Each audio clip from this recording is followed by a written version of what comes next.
do that right now. Okay.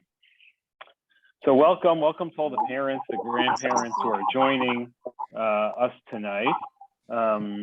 This is our third annual Haggadah Pesach preparation program. We did some a while back, but now we've been doing for 3 years in a row. 2 years ago, we did a whole program on Seder tips and tricks that I ran, really going through how to lead a Seder. It was a pandemic. It was the first time many people were leading a Seder, and how to lead a Seder and how to really engage children.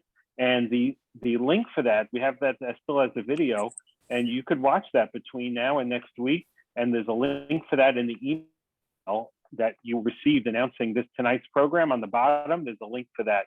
So you could go back and see that on YouTube as well.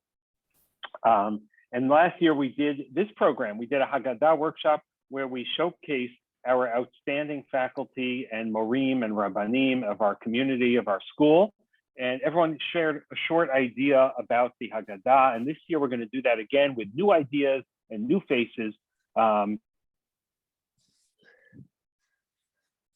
The Leil HaSeder is such a powerful evening. It's the night of Emunah. It's the evening of faith, really, and not just faith of our own faith, but it's really the evening where we, parents, grandparents, pass on our faith experience to our children and our grandchildren. That's why it's one of the important evenings of the year. Even the people who are perhaps farther away from observance always make a point to celebrate the Seder and to get together with family for the Seder. Whether it's the Divrei Torah, the family traditions, the funny songs, and the many unexpected twists and of the night is what we look forward to. In school, students in every single grade, from the youngest to the oldest, are all preparing for Pesach. As I walk through the halls, we hear Divrei Torah, we hear Haggadah songs, we see beautiful projects being prepared. It's incredible. And you're all going to see that at your Siddurim. But tonight we wanted to bring some of that excitement and some of those Divrei Torah directly to you as well. And the goal tonight is pretty simple. It's to learn number one, to learn Torah together, which already is enough. Number two, it's to provide inspiration. We all could use inspiration. We need to be inspired in order so that we can inspire our children and model that for them. Number three, to provide some ideas. And if you have a pen, you could jot down some ideas, and then you could have a little cheat sheet to take with you to the Seder to share a new Dvar Torah, a new idea, a new story. And number four, it's some tips that we could also take with us to perhaps make the Seder a little more lively this year, to bring something new to engage our children and our grandchildren.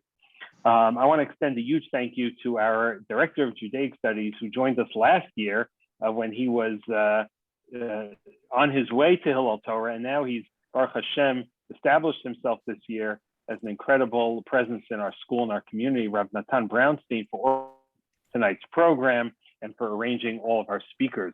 We're privileged to be hearing from tonight. We're going to hear in a moment from Mora Mina Shanowitz, the Garden, from Rabbi Michael Friedman, Mindy Reese, Rav Chaim Hellman, Payson, and finally Rav Natan Brownstein as well. So if Mina is here, we are going to hand it over to Mina Shanowitz. Mina Shanowitz is an outstanding Torah teacher, 4th grade teacher, 8th grade teacher, helps with her husband run a Chabad house in Deerfield, a really powerful teacher of Torah who's going to share some thoughts with us tonight about the Arba Banim, the 4 sons. Bakasha. Good evening, everyone, and welcome to our Haggadah session. Soon we will find ourselves with spending extra time with our family, with our children, with our grandchildren. We have the older children, the younger children, the babies. We have the ones who are more into sports and the ones who are more into academics. And this reminds me of the 4 sons that we are discussing and are joining our Seder. We have the Chacham, the Rasha, the Tam, and the She'eno Yodea Lish'ol. The wise son, the wicked one, the simple one, and the one who doesn't know how to ask. And for each one of them, the Haggadah tells us how to respond to them according to their own level of understanding. And for the Rasha, there's something an interesting answer that we give the Rasha. It says ve'af ata hakhe et shinav. So the Rasha, he's coming and he's saying, what is this that you guys are doing?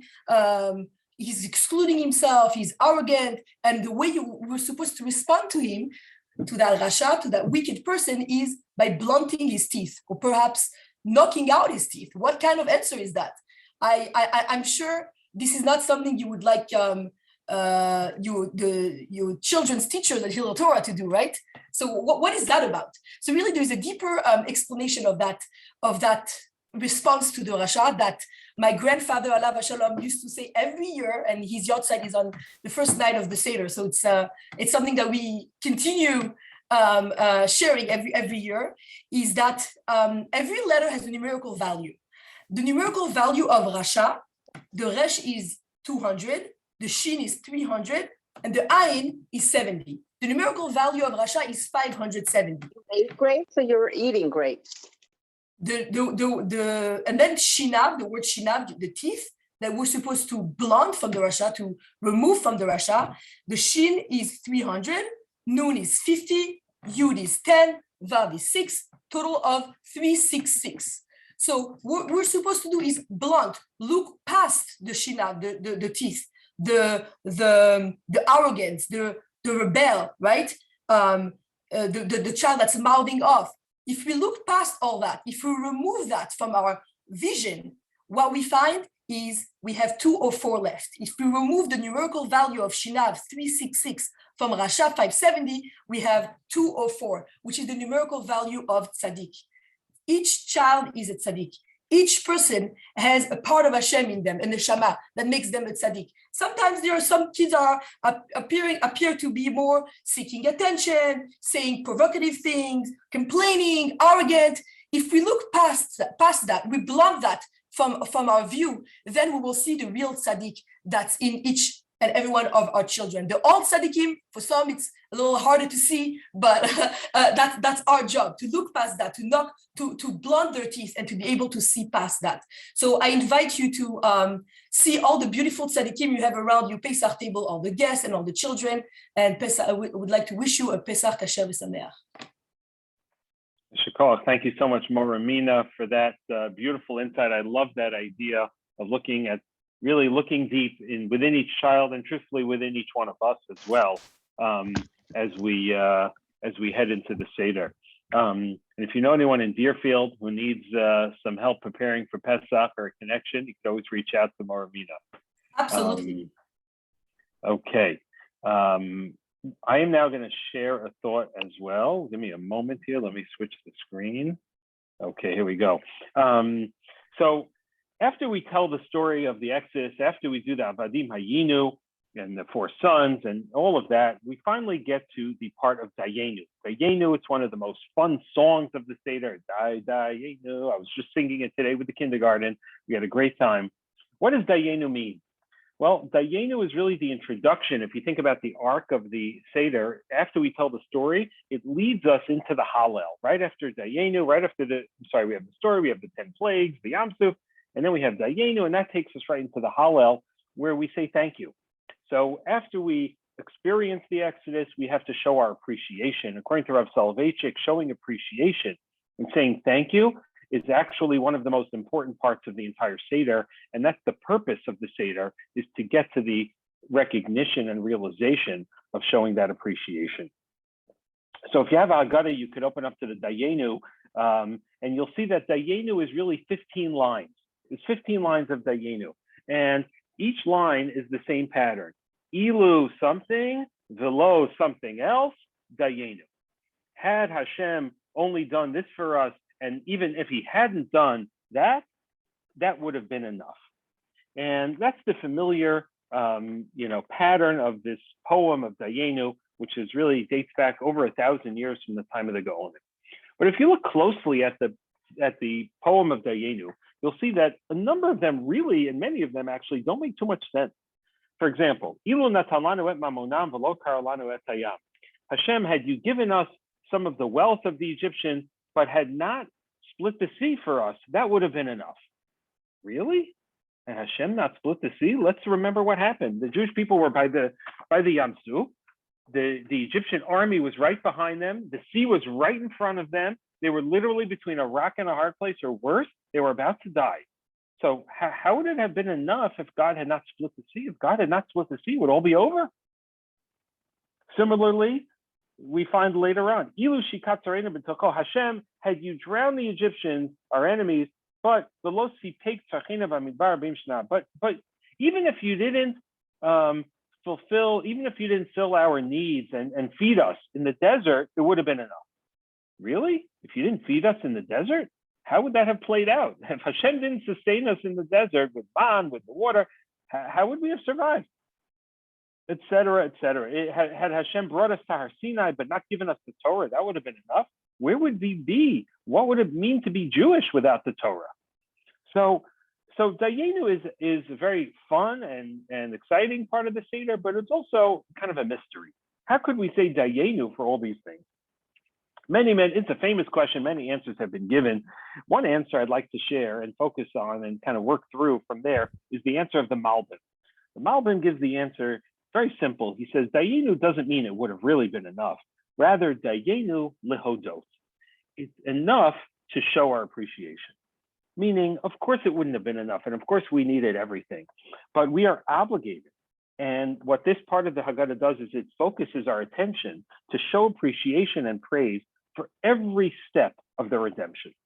Instead of just saying, great job, Hashem, thank you, like being so general, we are specific. We go into detail and appreciate every single step, even quote unquote, the smaller things, which are not really small at all, but we focus on those. And it's not only in Dayenu, but Dayenu teaches us to focus on the smaller things and to show appreciation, not just to Hashem, but with our family, with our friends, whether at work, colleagues, school, for our children, not just the generic, but actually to go into specific details.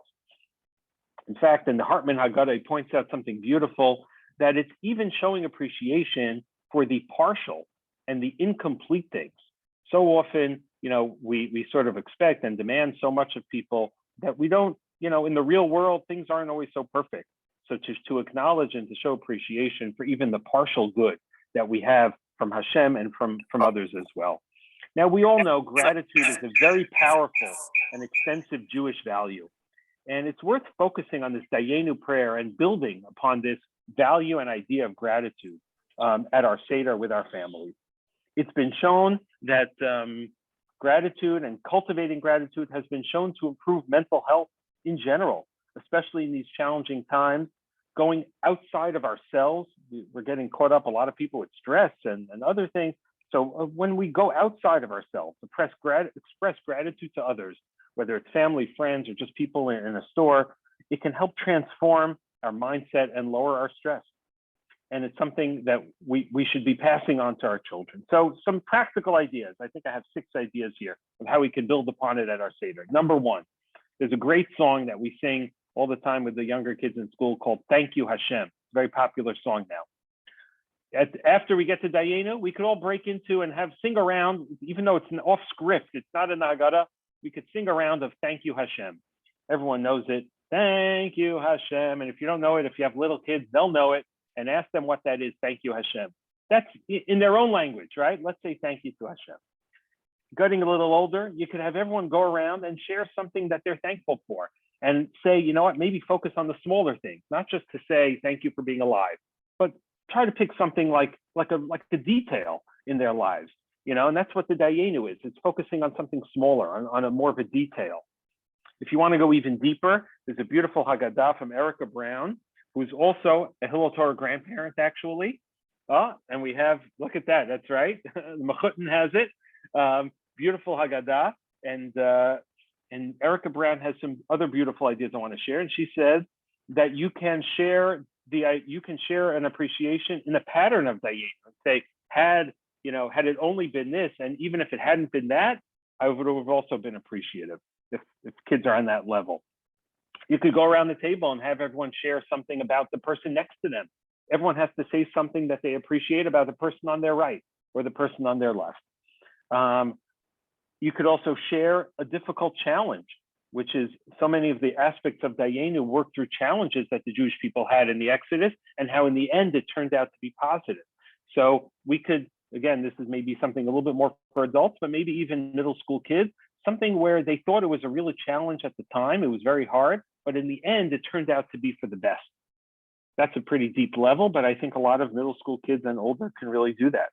And finally, there's a beautiful Haggadah also from the Hartman Foundation, A Different Night. It's a wonderful Haggadah in general. And they have a contemporary Dayenu that they have, which you can read. And that's a Dayenu about the state of Israel, going through the founding of the state of Israel and all the aspects that we have to be appreciative of Hashem, to be thankful for the state of Israel. And this is just the tip of the iceberg. I'm sure you could come up with your own ideas as well, but hopefully we can take this idea of Dayenu and deepen our sense of gratitude to each other, to our society, our people around us, and of course, ultimately to Hashem, and use Pesach as a catalyst to do that.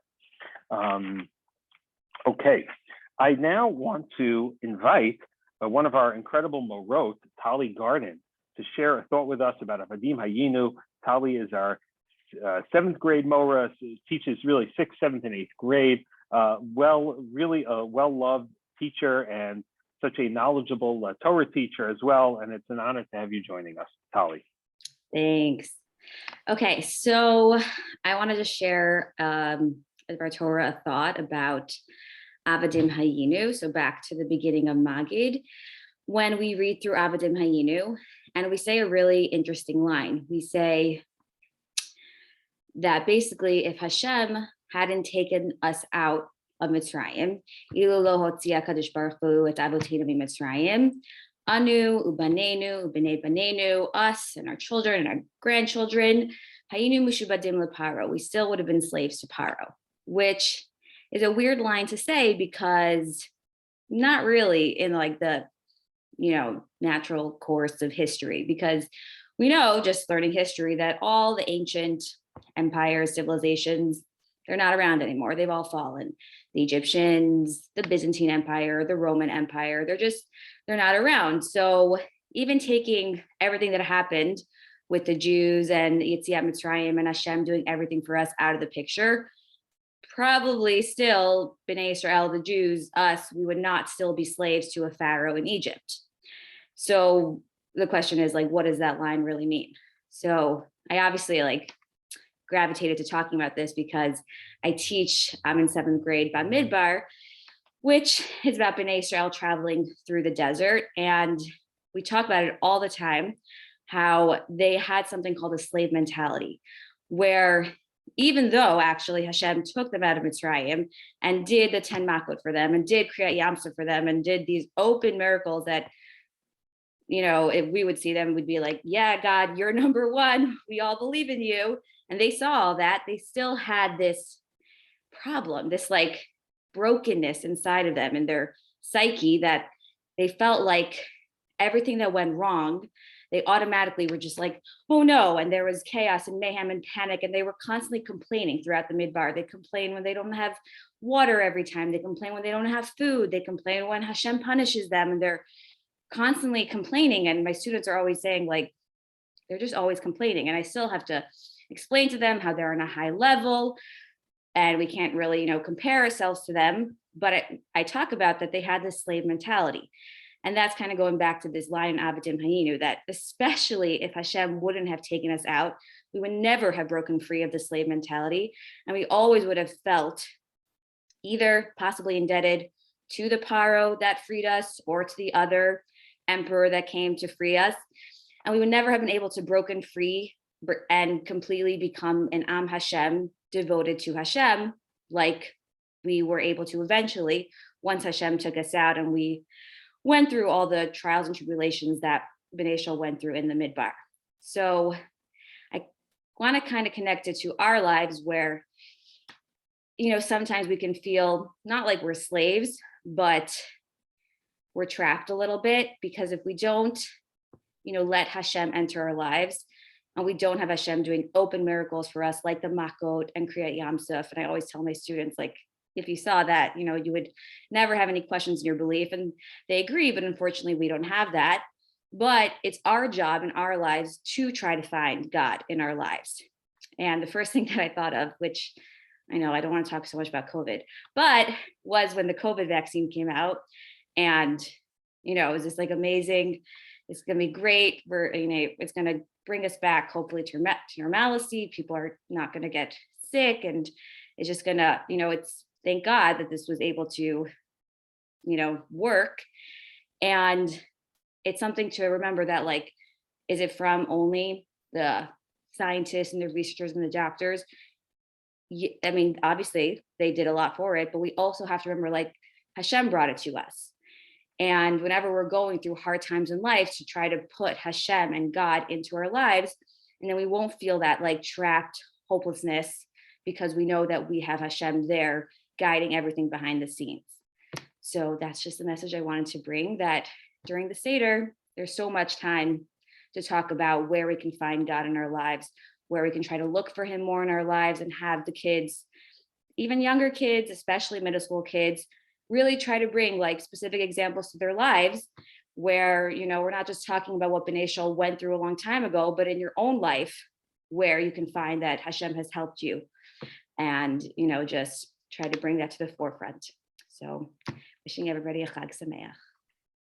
Beautiful idea, Tali. And I think what's even so powerful is if we adults could model that, and we could share an insight or a story about ourselves where we felt Hashem was playing a role in our lives. That is such a powerful message for our kids to hear. Okay, at this point, I want to introduce Rabbi Michael Friedman. Let's just change. Oh, here we go. Introduce Rabbi Michael Friedman. Rabbi Michael Friedman is a 5th and 6th grade Rebbe. He's a resource teacher, and this year he is the chief farmer of the Grow Torah Garden, the Joseph Rathner Grow Torah Garden, Joseph Kirshner Grow Torah Garden that we have at Hillel Torah. A beautiful way of bringing nature and mitzvot into our children's lives in such a hands-on experiential way. Rabbi Friedman, b'vakasha. Thank you everyone for joining. Thank you to the administration for putting this together. So I want to talk about Pesach by starting 1 week early with Shabbos HaGadol, Shabbat HaGadol. And there's many people talk about why is it called Shabbos HaGadol, or it comes from the Haftarah, but what does it speak to the essence of it? And the Bnei Yissaschar says that it's Shabbos HaGadol because it was the first Shabbos as a people we could keep.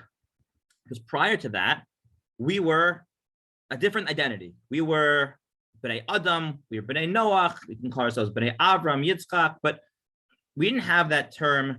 Technically, we were Bnei Yisrael, but didn't have the term of Am Yisrael yet. Comes Shabbos HaGadol, Shabbat HaGadol, right before we actually left Mitzrayim, the process of leaving Mitzrayim, we became a nation. We became Am Yisrael. And Am Yisrael are the ones that really had Shabbos, they had the Shabbat in our own personal way. He really defines it as the time that we were born into being a nation. We were freed from slavery in Mitzrayim, but Pesach is really about celebrating that identity, that birth of who we are. And in fact, many of the Hasidic masters compare Yetziat Mitzrayim, leaving Egypt, leaving the slavery of Egypt, to being born. So that a child in the womb is restricted, right? Whatever the mother does, that's what the child's going to do. Whatever the mother eats, that's what the child's going to eat. Where she walks, that's where it's going to walk. It doesn't have its own identity, doesn't have its own ability to grow independently or do anything. Once that baby is born, the baby can now grow. It can develop a personality, it can develop character traits, it can accomplish things in the world. It can really develop, it can become something. They said that in Mitzrayim, we were restricted. We were restricted from being ourselves literally because we were slaves and it was legislated that we couldn't. But also as a nation, it wasn't an environment conducive. We didn't have that formational experience, or that foundational experience that could make us a nation that we could say, we are the Jewish people. We have a mission, we have something to accomplish in this world. We left Mitzrayim and we became a nation. We became a people that can grow. We became a people that can accomplish things in the world, that could spread a message. Something that we can have as our own people, our own Am Yisrael, who we are. We were restricted from being ourselves. We left, we were born. So what is Pesach really? Pesach really is a big birthday party. It's a birthday party of the Jewish people. It's not a birthday party about presents or a party, but it's about celebrating what are we here for, right? There's some that have the custom that on their birthday, they think through, like almost like a Yom Kippur or Rosh Hashanah. What am I here for? What am I going to accomplish this year? On Pesach, we're celebrating the existence of Am Yisrael and thinking about what are we here for? So with our children, it's time to celebrate with them and ask them, what does it mean to be a Jew, right? Because of a Pesach time, Yetziat Mitzrayim is when we became a Jew, when we became our own independent nation, then now is the time to reflect and commit ourselves to fulfilling that role. So we ask ourselves, and I leave with a question, right? What does it mean to be a Jew? And I don't want to define that term. I want to invite you to discuss that question with your children, to think about it yourselves, to discuss it at the Seder, discuss it over Pesach. What does it mean to be a Jew? Why is that important? Why is that significant for us? Why is it important to be part of Am Yisrael? So as we celebrate Pesach, to think, right, the birthday of the Jewish people, the birthday, we need to count, the way we count the months, Nisan is the birth of the Jewish people, specifically Rosh Hashanah is the world's. Like, what does it mean that we are this special Am HaNivchar, this Am Yisrael, as we're being born and celebrating our freedom, but our freedom to accomplish what? Our freedom to be Am Yisrael. What does that mean to all of us? So invite to discuss that and hear their ideas, share your ideas, really discuss what does it mean to be a Jew come Pesach on our birthday. So, Chag Kasher V'Sameach. Shkoach, Rabbi Friedman. Definitely a question that will open up a lot of ideas for conversation. And it doesn't only have to be at the Seder. All these kinds of discussions and conversations, save some for lunch, save some for another point over the Chag. There are so many opportunities to connect. For our next speaker, my pleasure to introduce Mora Mindy Reese, although she may not be on right now. Maybe we had a miscommunication. So we are going to move ahead with Mora Shani Payson. Mora Shani Payson is one of our outstanding Torah teachers in 3rd grade, 4th grade, 8th grade, very versatile, extremely knowledgeable, talented, and creative. And we're excited to have her with us tonight to share insights for our Pesach Seder for our children.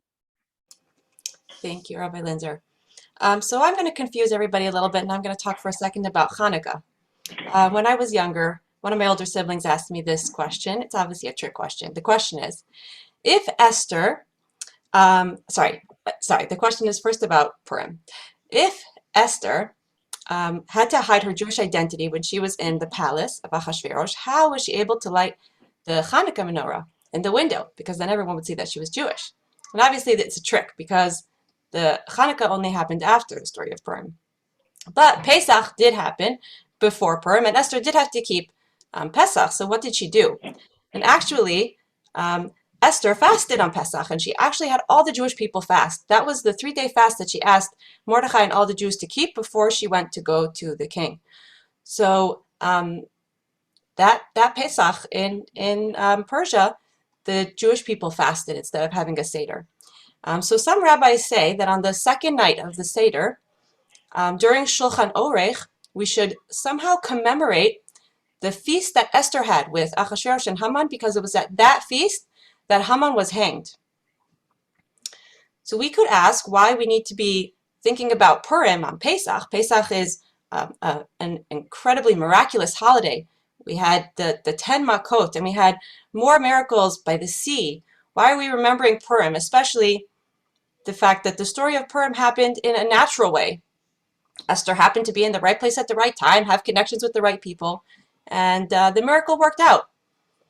However, we can say that the story of Purim actually had an advantage over Pesach in that the Jewish people made their own effort in order to bring about the miracle. Hashem took Bnei Israel out of Mitzrayim because the time was up. They had served their time in slavery, and it was time to go out.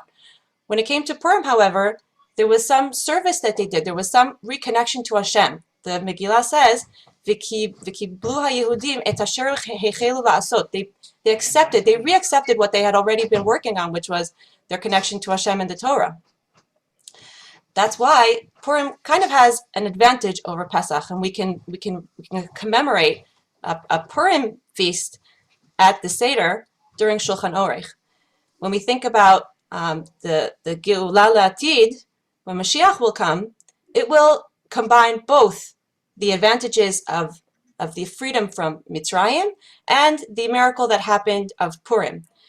There will be miracles just like when we left Mitzrayim that are out of the natural order, wonders and miracles, as Hashem said, and there will also be effort on our part, like there was with Purim. My Seder tip is to give built-in breaks for kids during the Seder. It's a kind of start and stop for the kids. We get the Seder started and we do Kadesh, okay, everyone gets their first cup. Or Chatz, everyone has to get up and move around. Karpas, this is fun. Yachatz, okay, Afikomen time, getting ready, excited. And then Magid, we have to like sit for like at least a half an hour straight while we have to read from the Haggadah. So I like to let the kids know at that time that like it's okay if they get up, go to the living room, play a new Pesach game that we bought for them. They can maybe have a sneak peek, Shulchan Aruch. They can have a bowl of soup to tide them over until we get to the next part, because the Seder should be an enjoyable experience for kids, and it's really tough to sit for long periods of time and do a lot of reading. So sometimes I'll say, read this page, read that paragraph. We'll call you back when it's time to read something or sing Dayenu or drink the next cup. That way they're participating, but they also get a little bit of breathing space, which as kids, they really need.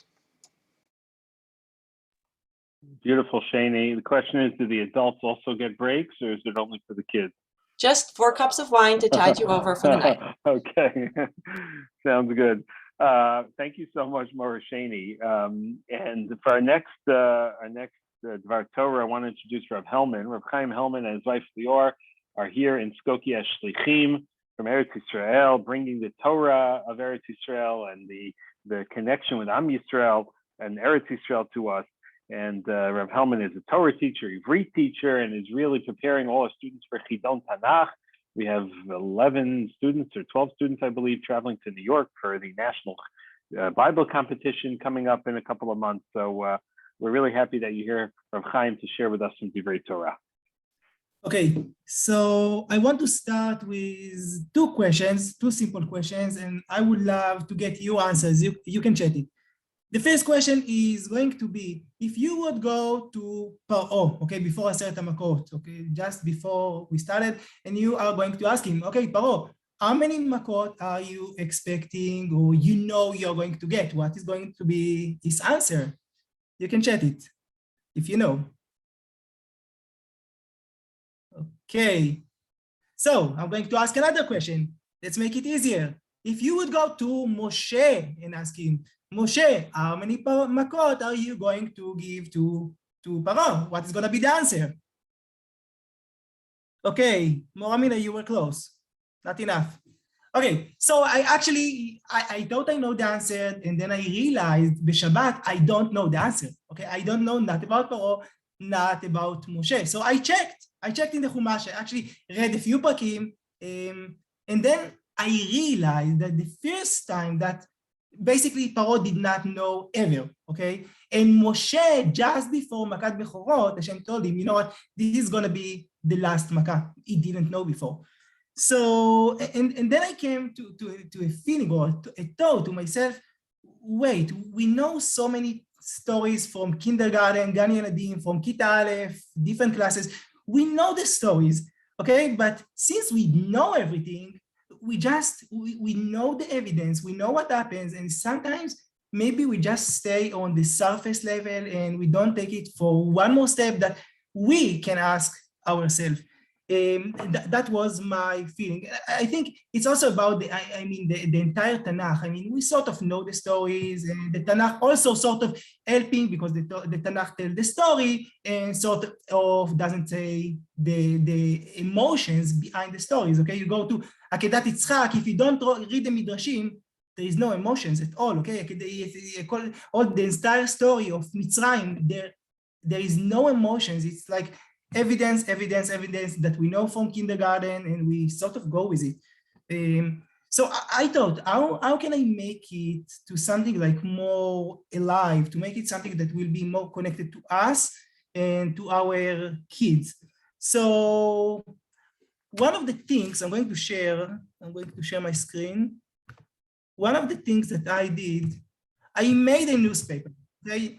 It's a newspaper that if you want, you can do it before the Pesach, before Leila Seder, but otherwise you just can take some ideas from the Haggadah or from the story of Mitzrayim and to ask the kids. So I took a few psukim, disconnected from the context, okay? There is just one pasuk, and I made it to be a newspaper.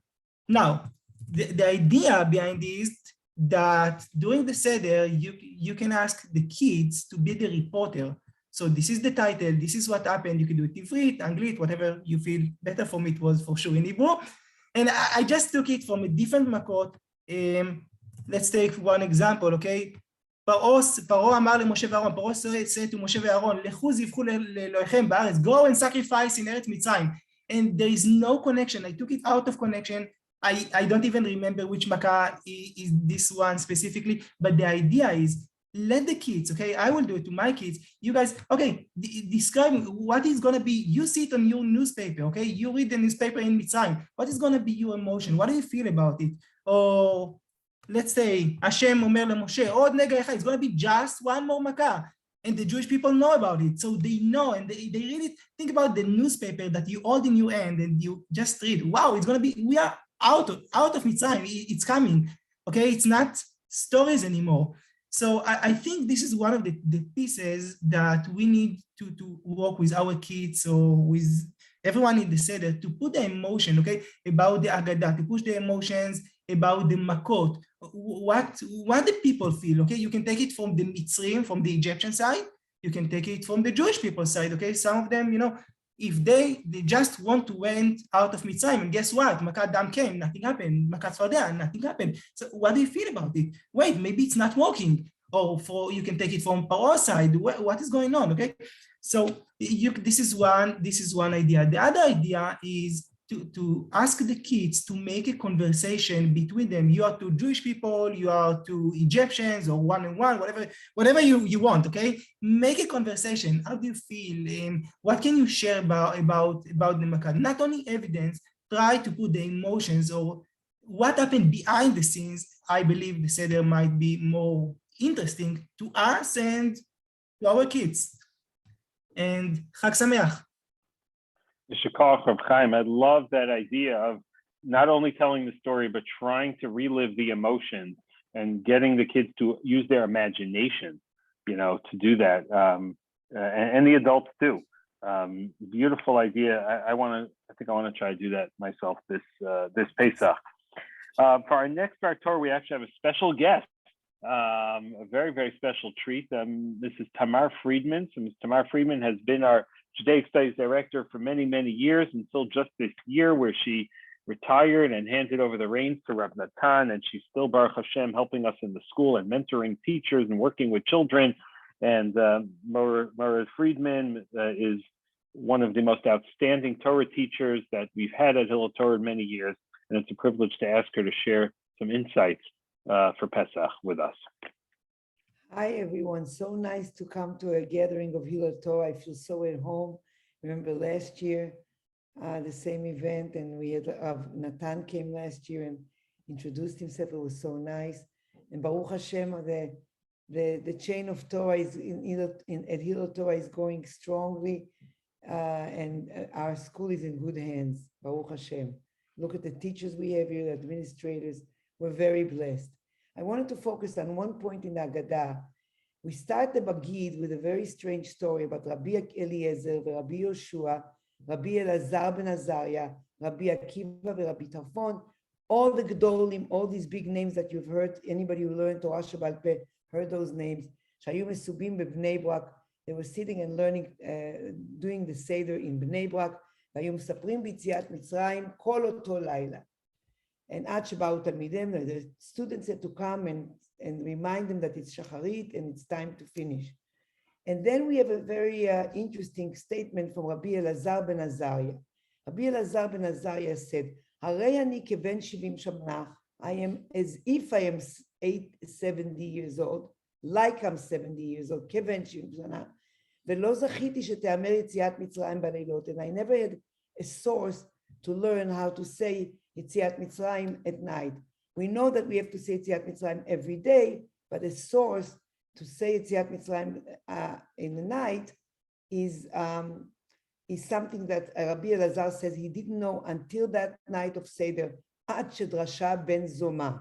And Ben Zoma said some drasha at that Seder, למען תזכור את יום צאתך מארץ מצרים, כל ימי חייך הימים, ימי חייך הימים, כל ימי חייך הלילות. And it's a מחלוקת between Rabbi Elazar ben Azariah and Chachamim.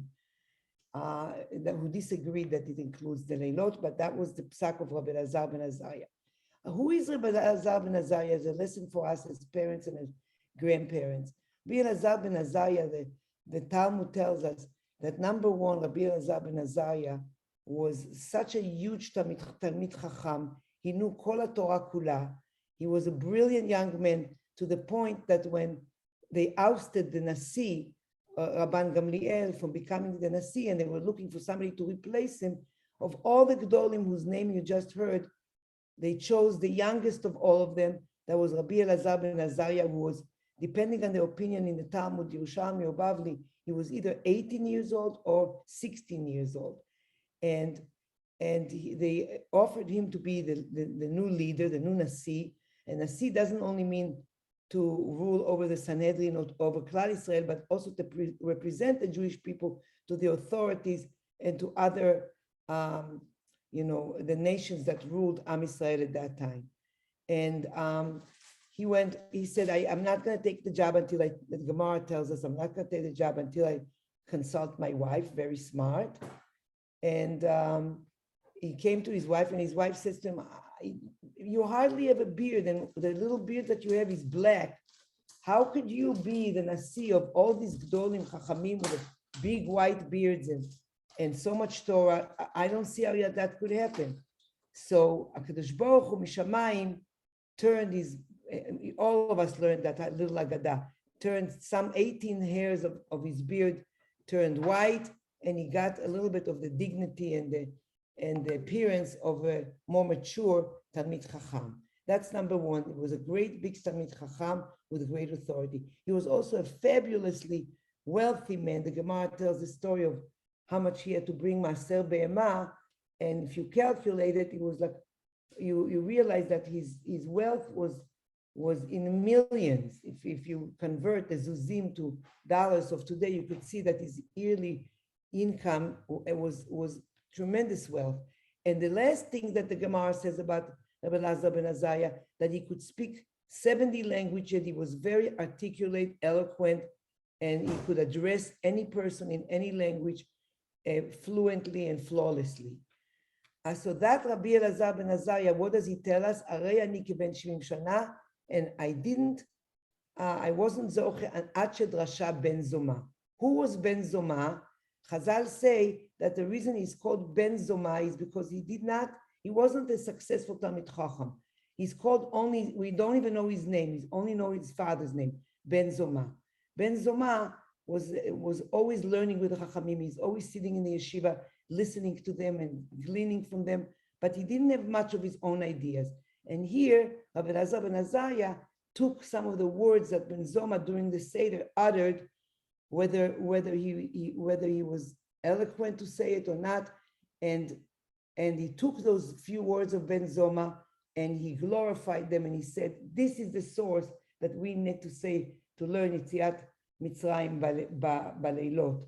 From Ben Zoma, from this little Ben Zoma that nobody pays attention to and never has what to say, Rabbi Elazar held on to one word that he said and made him the big hero of this drasha. This reminds me of what I learned maybe last week in Masechet Yevamot, a similar story that Rabbi Elazar was one of 3 Chachamim, and by the way, those 3 Chachamim were of the 3 of the 5 names that I mentioned here. I was Rabbi Yoshua, Rabbi Elazar ben Azariah, and Rabbi Akiva. They were tasked with the mission to go visit Rav Dosa ben Alkinas, who passed about Shaila in Yevamot, something that was in contradiction to what Beit Hillel said. He sided with Beit Shammai, and the halacha was supposed to be according to Beit Hillel. And the Talmud in Yevamot says, "Vaya davar kashe lechachamim." It was very hard for them to come and to face Rav Dosa, the great scholar of the generation. Chazal say he was 100 years old at the time. Mipnei shechacham gadol haya ve'einav kamu. He was blind, and he wasn't coming anymore to learn in Beit Midrash. He learned at home, and they came to convince him to change his mind and to announce that Beit Halacha Beit Hillel. And when they came to visit him, he put Rabbi Yoshua next to him on a mitah shel zahav. And then Rabbi Yoshua said, "You know, Rabbi, there is another Talmud here." He says, "Who is that?" He said, "Rabbi Lazar ben Azariah." He said, "Oh, is he the son of Azariah?" Yes. He says, "Oh, I didn't know Azariah had such a great son, Talmid Chacham." By the way, Elazar ben Azariah had tremendous yichus. He was a 10th generation descendant of Ezra HaSofer that brought Am Yisrael back from Babel and helped Ezra and Nehemiah, Shivat Zion, and building the Beit HaMikdash, and other accomplishment of Ezra Sofer. And Elazar ben Azariah had great yichus. He was his great grandson. And then Rabbi Yeshua said to Rav Dosa, "There is also another person here. Who is that?" "That's Rabbi Akiva." He says, "Oh, mi Rabbi Akiva ben Yosef?" אמר לו, "הוא עקיבא ששמך הולך מסוף העולם ועד סופו." And he said, "Shev b'ni, come sit next to me, Shev. כמותך ירבו בישראל." People like you, we should have many in Am Yisrael. And we see here that Rav Dosa was not praising Elazar ben Azariah, was not praising Rabbi Yoshua.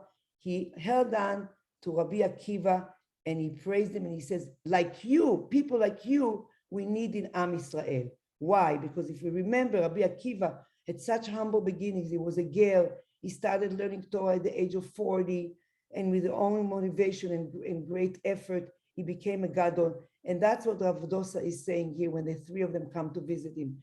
Rabbi Akiva, you are the real hero here, because Yirbu Kmotcha b'Yisrael, because you started from nothing, and it's a lesson to everyone, every child, every parent, every grandparent. It's not too late. You could learn, you could pull yourself together, you could contribute, Kmotcha Yirbu b'Yisrael, and you could become a model to others.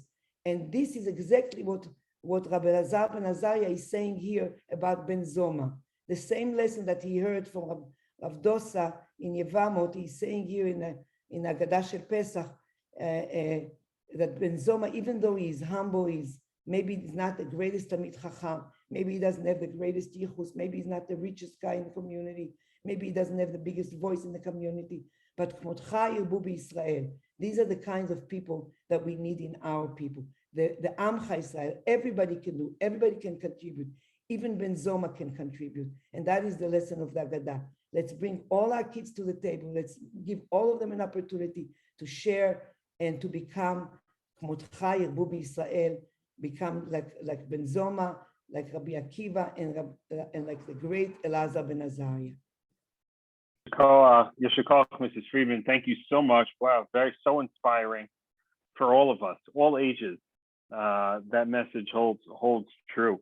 And finally, for our final Dvar Torah of the evening, or at least of this program, we'd like to ask Rav Natan Brownstein, as mentioned earlier, our new Judaic Studies Director, has really established himself this year, both in teaching Torah with all ages in the school, with developing relationships with our Talmidim, Talmidot, davening and the minyan with the children, and just bringing so much Torah and inspiration to our community. So it's really an honor to invite you to share some words of Torah tonight.